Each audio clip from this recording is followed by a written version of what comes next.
Hey guys, what's up? Welcome to Small Steps Academy, and in this class we are going to study about the employment elasticity. And since we have elasticity with respect to price, income and many things, so similarly there is elasticity with respect to employment also, and it is defined as the percentage increase in employment for every percentage point increase in the GDP. So the biggest challenge as far as creation of job is concerned is India's falling employment elasticity between the 2004 to 2005 and 2011-12 financial year period.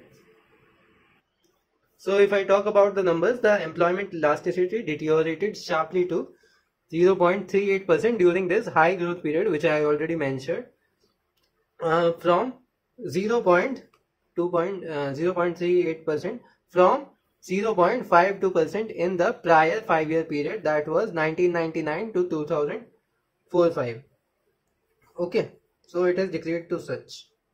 So you can see that it is less than 1. Both of them are less than 1. It is very inelastic that due to the change in GDP also there is very negligible change in the employment rate. Also at that time period, the agriculture sector, it went negative. Okay, the employment elasticity for the agriculture sector went negative on labor migration. So now we will discuss our sectors one by one. So let me take first the services sector in India. So India's GDP growth during the boom year was largely driven by the less labor intensive sector, that is service sector. Okay, information technology, financial services, real estate and other business services grew at over 11% per year and contributed significantly 22% to the overall growth. However, as these services requires only about 1-2 people to produce 1 million of real value added GDP, their high growth did not lead to large incremental employment. Okay, since they were contributing very much to the growth, but there were only just 1-2 people who is producing 1 million rupees, 1 million of real value added GDP, but due to the less people required in the job, they haven't contributed much to the employment in the India. So in contrast to this, the more labor dependent services subsector grew at much lower pace. For instance, health, education and recreation service, which require 9 people to produce rupees 1 million of real GDP, grew at 6.8% in the 7 fiscal year to 2012. As a result, employment addition in this sector was limited. So this was about the service sector. Let's go to the manufacturing sector. So during the high growth years from 2004-5 to 2011-12, the labor intensity of the manufacturing also fell sharply. Okay, a large part of manufacturing sector's growth came from fast growing capital intensive industries such as petrochemicals. Okay, this is the basic raw material of most of the industry indulge in the manufacturing sectors. And rising substitution of manual labor is also seen due to complicated labor laws in India and technological progress leading to the higher automation. Due to the complicated labor laws and higher automation. Also, the automobile sector is a prime example of shift toward automation. Vehicle makers have been increasingly resorting to robotic to skirt mounting labor cost and neutralize unionism.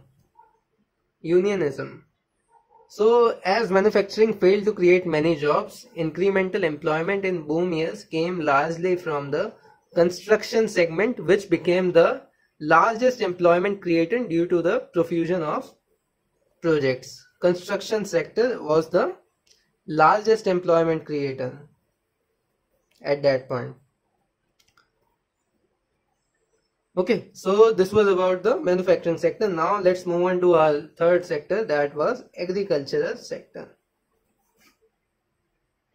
So there was an absolute decline in the total employment in agriculture. There was a decline even in allied agriculture, that is horticulture, animal husbandry, forestry and fisheries. Okay. Also the government is also giving this agriculture sector a special benefit so that it will give a push to the certain sectors of the rural economy and infrastructure that would create the job. And their move is to basically encourage the small and medium enterprises to hire more workers, while the states pitches in with provident fund contribution, and the emphasis on roads and other infrastructure are all good measures. However, it will take a lot, particularly significant increased investment by both private businesses and the state before real benefit appear. Okay. So if I talk about private investment, they have been static, and with the government firm on its fiscal consolidation targets, public spending too is somewhat constrained.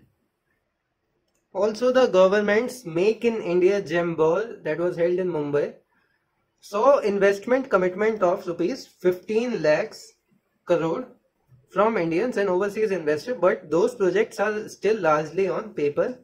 The program aims to increase the share of manufacturing from the current 16% to 25% by 2022 and create 100 million additional jobs by then. But experts say this may not be the opportunity time for manufacturing-led model of the sort that created 64 million jobs in China between 2011 to 2016. So that was all for this class. In the next class we will further discuss more about these sectors. Okay, so thank you guys for watching and stay healthy.